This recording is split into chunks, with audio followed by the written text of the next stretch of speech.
Okay, thank you very much, and thank you very much for inviting me to come and do this session here. I'm looking very much and enjoyed very much our first plenary speaker's presentation, and I'm hoping that what I'm going to do now is going to build on this. I've got to be careful and watch my timing because I'm 50% of this presentation. I'm going to focus on what I decided to call the global realm in building up and extending the idea of English in the education system. And as is, I guess, evident from the background, my area of expertise is in language teaching and technology, as one might describe it, and particularly in the latter years in what you might call e-learning or distance learning or online learning, one of the many variations. Now, as part of the preparation for this talk, one of the publications that is going to get mentioned is this one, which was done for the British Council. They produced some excellent publications over the last couple of years. They're all available online, and I understand that you'll be getting a copy of this later, so that you don't read it while I'm talking, which is an interesting notion. But I'm going to make some references to some of the case studies in here, because I think this is sort of relevant, and I'm very keen on issues of case study.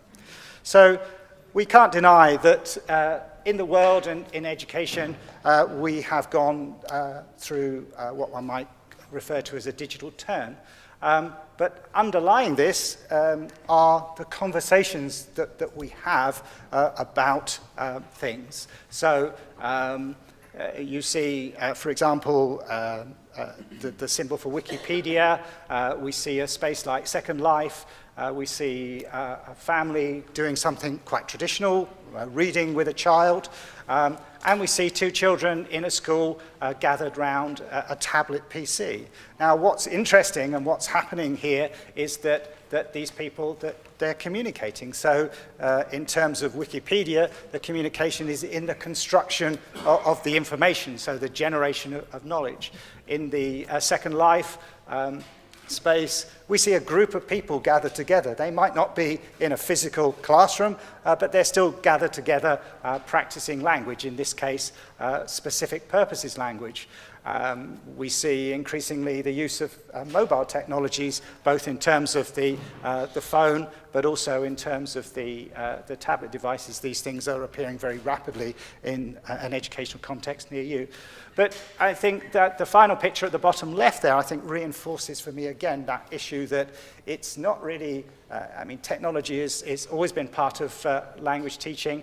It changes the nature of things that we do, and there are differences, but at the same time, what is happening there is what's been happening, in a sense, for generations. We also find ourselves in a world where we're kind of split into two camps. I don't want to necessarily, I imagine that most of us are probably in that top camp. Maybe not, you may not be prepared to admit that. Maybe some of you were born after 1995, but perhaps not. But I certainly put myself in that camp. But again, we have this challenge in a sense that we are working across these generational divides in terms of the actual way that the people coming into the school system actually approach their learning processes. And there's a lot of hype, I think, talked about these things, but at the same time, it is a reality, and things have changed in that kind of way. We've also seen a massive change and development in types of software, and one of the biggest changes has been the shift from perhaps what one might refer to as Web 1 type technologies, for example, web pages, through to spaces like wikis and blogs, which are very much more interactive.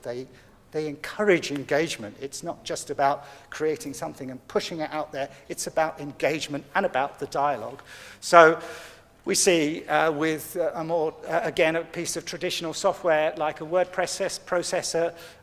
In the early days, they were very much offline, but now they're both online and also mobile, and they develop all the time. They change rapidly, and they provide different affordances in terms of what we want to do in our language classrooms. But technology is not something that hasn't been around forever, really, and we've seen all sorts of different technologies used over the years. We use audio. We've used audio for a long time in language classrooms in various kinds of ways. Telephone-assisted language learning, perhaps not, a popular development, but still something that you find people using in distance education. The ability to bring people together through telephony is an important development. And we've seen that development in audiovisual. I realized that this morning when I was overlooking this, prior to this presentation, that actually I need another picture now, which would be online video, because of course, that is where the developments have really gone in a big way. And there's no denying that people who have access to the internet and can do it are using video in a very significant way. So the children who are the digital natives, they're certainly accessing information in those kinds of ways. So we now have a situation where we have a whole range of possibilities, a global realm, as I describe this, of ways of actually bringing language into classrooms across the world. And we can see a whole series of different possibilities in terms of the different phases of education. The top in the middle there is a primary school using a video conferencing piece of software, but two classes talking across the internet to each other. So not individual people, but classes doing that. Again, you see Second Life, you see digital gaming there, which again, a lot of people engage in individually themselves, but also something that people talk a lot about in classrooms. You see more traditional setups of computers. You see the traditional language lab, which is kind of transferred into computing. And you sort of see specific tools like the interactive whiteboard. All of these make a difference in terms of the possibilities for actually innovating and creating connections for people who are learning languages. And the BYOD, for those of you not familiar with that acronym, the Bring Your Own Device, a lot of children are arriving in the school with their devices, and they can actually use those to good advantage if they're allowed to within the context of the classroom. And I realize that in many situations, many contexts, perhaps many of those technologies are not available, but there are plenty of bits of technology floating around in the world. I think there are more mobile phones in the world than there are actually people these days, so it gives you some kind of insight. And to do effective things with technology, it doesn't have to be high tech. So what I'm going to give you some insights into via examples from the book are actually issues ways of doing things that don't necessarily involve that high tech context, but actually provide you with access to that global realm. So technology is very much an enabler of language development. In the book, I argue that actually technology particularly is making a real inroad into the way that we can actually do things effectively in the language classroom. The sort of things that we dreamed about when I was growing up are actually a reality now.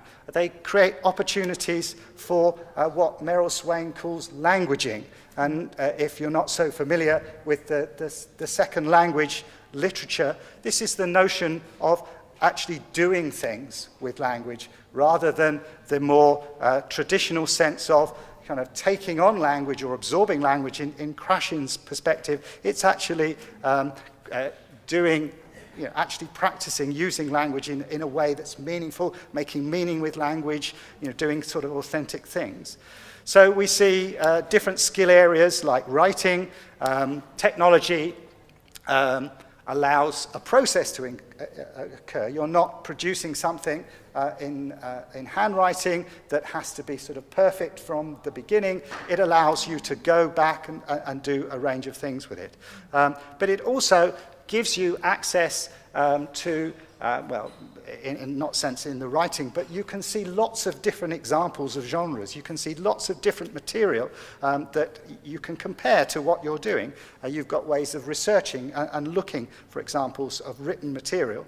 And it also helps you to produce a much more high-quality finished product as well. So you've got that process product type focus that allows you to go through a series of stages, comparing that to other people's writing of a similar nature, whether you're in a primary school doing very basic bits of writing, or whether you're an academic at a university trying to learn how to produce papers and this kind of thing. You can actually see lots of examples, and you can be helped with that process along the way.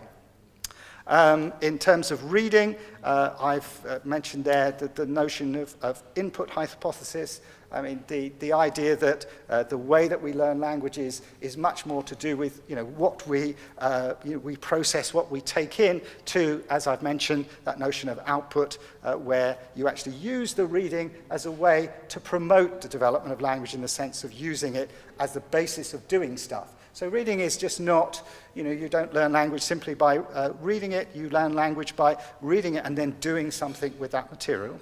And then we have speaking and listening. You've got much more authentic opportunities for practice.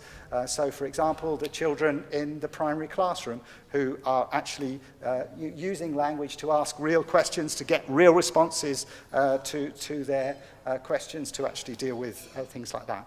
And then you've got increasing use of project work or task-based learning or inquiry-based learning or any of those terms that you want to use to describe it, actually making the language real in the world for children.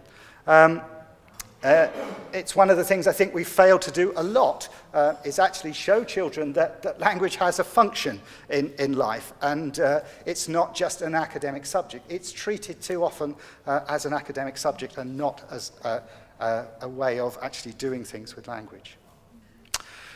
So I would say that contexts of ELT have changed. We have, it might even split the young learners down. You've got very early stage learners doing language now.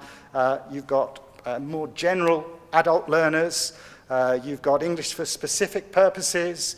A lot of people study post-secondary school related to their jobs, in university related to their jobs. You've got the whole area of English for academic purposes, where you're using English as a medium of study. And of course, you've got lots of developments in the area of assessment, which are also, it's an important series of developments that we've had. So I'm going to focus on the different areas, and I'm going to look at what some of the writers in this book have highlighted as the different issues that we find in the different contexts of education. And then for each one of those, I'm going to show you a case study in which I hope illustrates the way that we can use different kinds of technology in innovative ways to provide people with the sorts of access and opportunities for practice and use of language that I've talked about so far. So in terms of primary language, we see this growing around the world, and we've already talked about issues to do with multilingualism, and so we have very different contexts. And I think this is one of the things that so often is a problem in perhaps this kind of context where we're looking for a solution. I think the solutions have to be very contextualized. So if we're talking about a context of EFL, if such a context still exists, and some people would argue there is no such thing as EFL anymore because we don't have situations where people are isolated from language. Maybe that's not true. You have a situation in the UK where children are learning English as an additional language, and that term is beginning to creep out into other contexts. So, for example, people talk about English for additional language in countries like the Middle East. You have a traditional notion of ESL, particularly associated with North America, and ESOL, which is another sort of context often found in countries where English is either an official or dominant language. So we need to sort of think about the role of English in relationship to children learning in the primary sector. And I would argue, as other people have argued in the book, that it's given very limited time. And if we look into the literature around the development of language, it's one of the biggest problems. If you don't provide enough time, then how do you expect people to actually get access to it? I mean, typically at the moment, for example, I'll use the example of the UK, children get sort of maybe half an hour of French a week. And you wonder why then, you ask the question, people ask the question, why don't children kind of get excited and get involved in English, in French? Then that's the issue that you get back. And I think that this is true in many spaces in the world, that language is not just given enough time. If you're talking about primary language, it should favor spoken rather than written language. Again, there's a tendency for people to look at both at spoken and written at the same time. It needs making very relevant for them. One of the biggest problems that in many contexts that the teachers themselves don't have a good enough knowledge of the language to actually be able to teach it.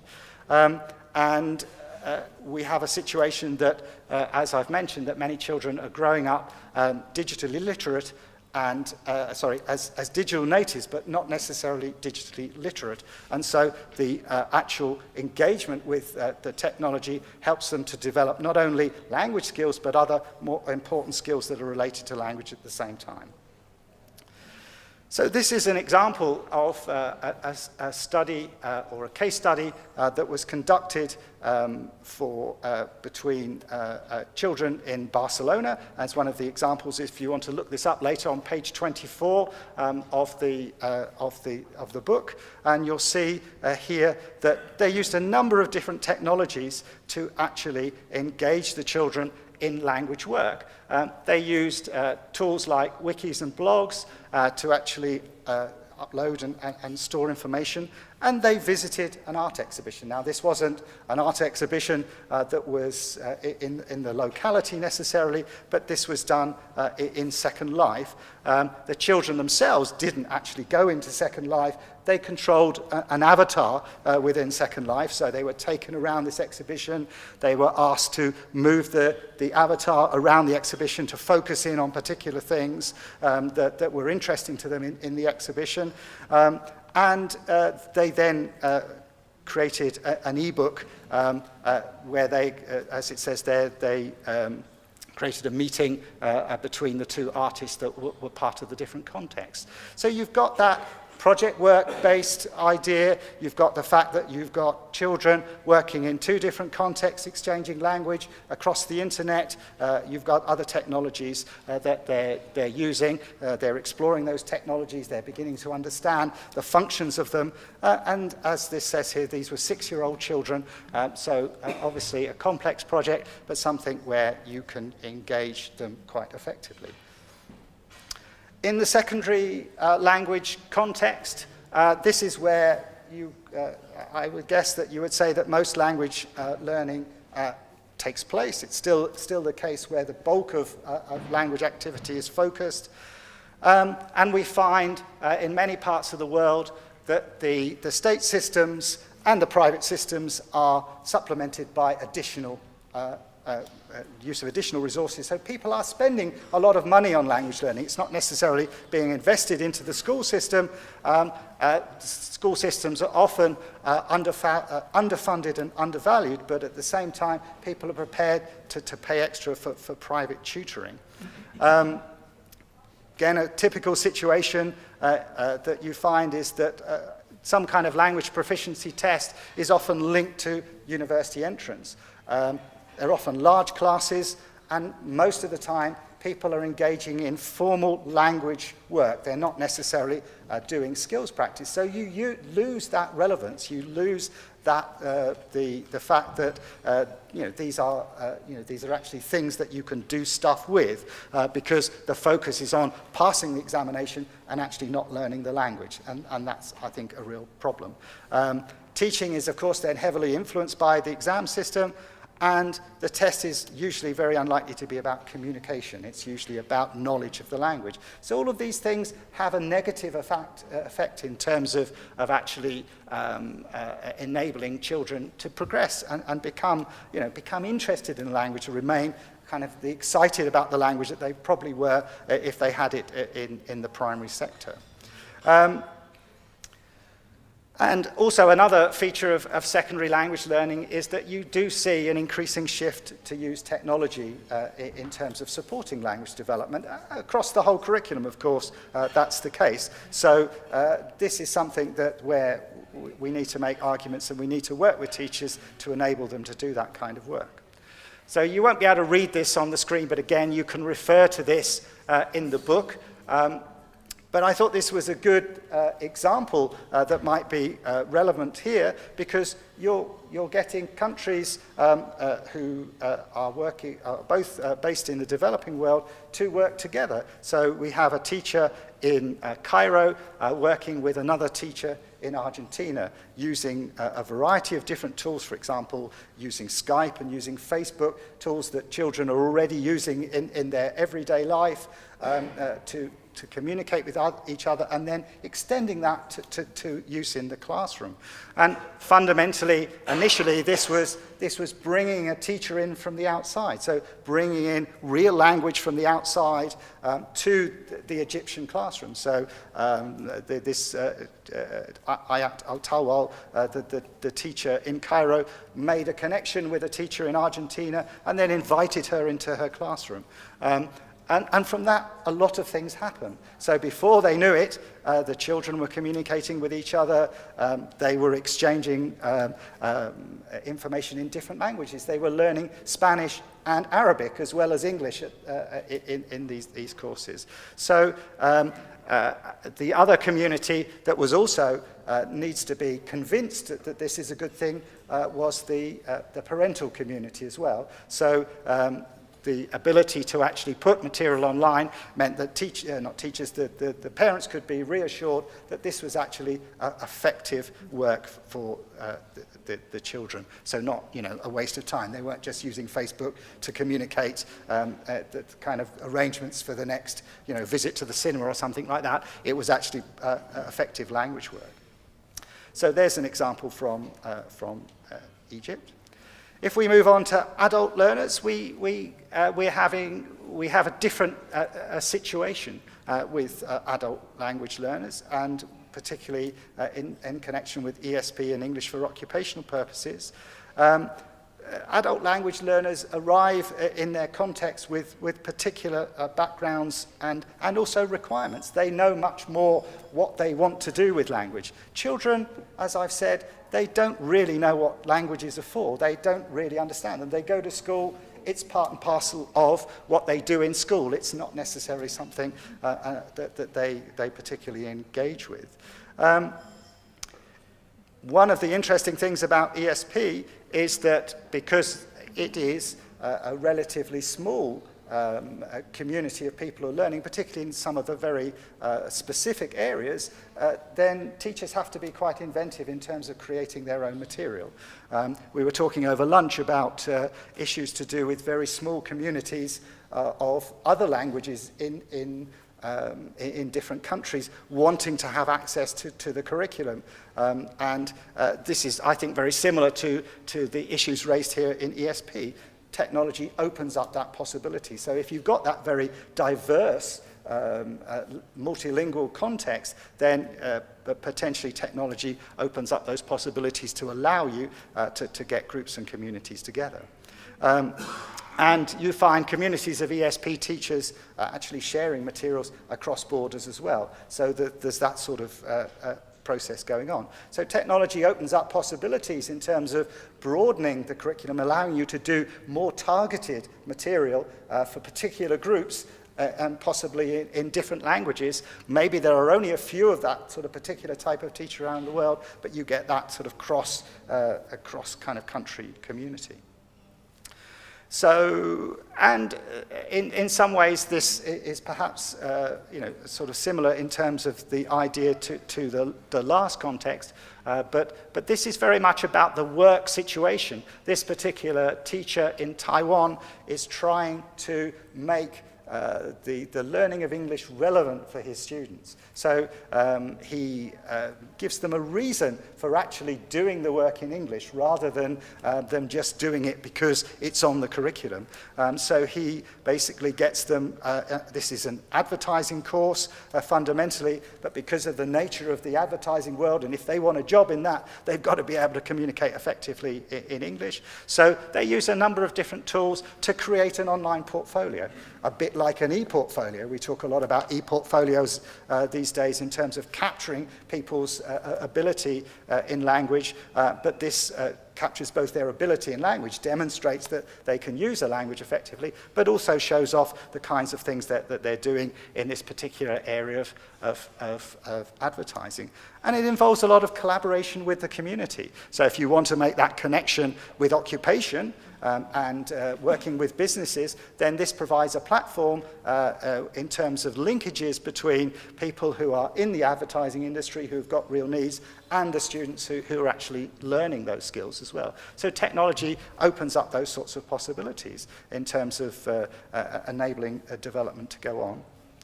Particularly if these students want to get jobs after they've finished. In terms of more specific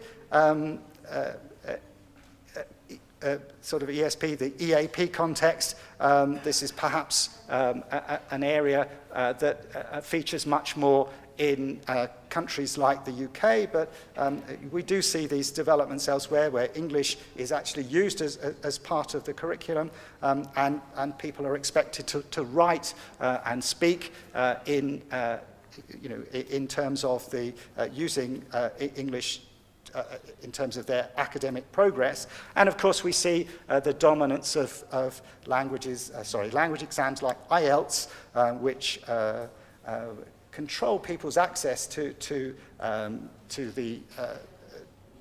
higher education in other countries. And this is the sort of area where, again, because of the issues that I've talked about in terms of ESP, it's actually difficult for people to actually find effective materials. And we also see that when people are working and studying in another country, they also need access to other elements of the curriculum as well. So in this case study, we see a wiki that's being used to provide additional support because of the way that language is so often focused upon in the EAP courses and particularly the academic content of it. The students don't get the access to the local culture when they're studying in that language. The final area is assessment, and we see that assessment has been changed significantly by technology. We see that in terms of examinations taken online, for example. Increasingly, a lot of examinations are done in that kind of way. And we see, again, that need for the collection of evidence so that if we take tools like e-portfolios, for example, they allow us to people to show their abilities and skills in a particular language. And that's an important thing, again, for the job market, to make that connection between what they do in the academic world and what they actually do finally in their place of work. And we have an example then in the book of using a relatively simple tool, VoiceThread. This is a particular tool that allows you to record language, to make connection between the language and different kinds of media that they might use to talk about. So this is just one example of the way that you might use that kind of e-portfolio type process to record, in this case, group discussions about a particular topic. So in summary, then, I would say that digital technologies are such a central and part of our life these days. We use them an awful lot, particularly our digital natives who are coming into, increasingly getting older within the system, coming into the university. We can't ignore them. They give us lots of opportunities. And they provide us opportunities for language development that just weren't possible in the past. So that connectivity between other people across borders, between other people within borders as well, between the work community, between people who are going to employ these graduates from the schools and the universities. They do that. They also provide the opportunity to focus on digital literacy. As well as language, alongside the regular development of language. And we can actually achieve that through relatively modest uses of technology. We don't have to have terribly high tech to be able to do that. And one of the things that's really important, I think, is to allow teachers the time to actually get into this, to engage with this, in ways that make it effective. I mean, if you see the examples throughout the book, you'll see teachers who spend a lot of their time and perhaps also, some of their resources in actually engaging effectively with these technologies to allow their students to be effective in the way that we do that. And I think, one of the things that if you want to, develop English for prosperity, one of the issues you need to think about is how you actually kind of engage and train your teachers, as well as sort of thinking about other aspects of the context. So I'll stop there and hand over to John.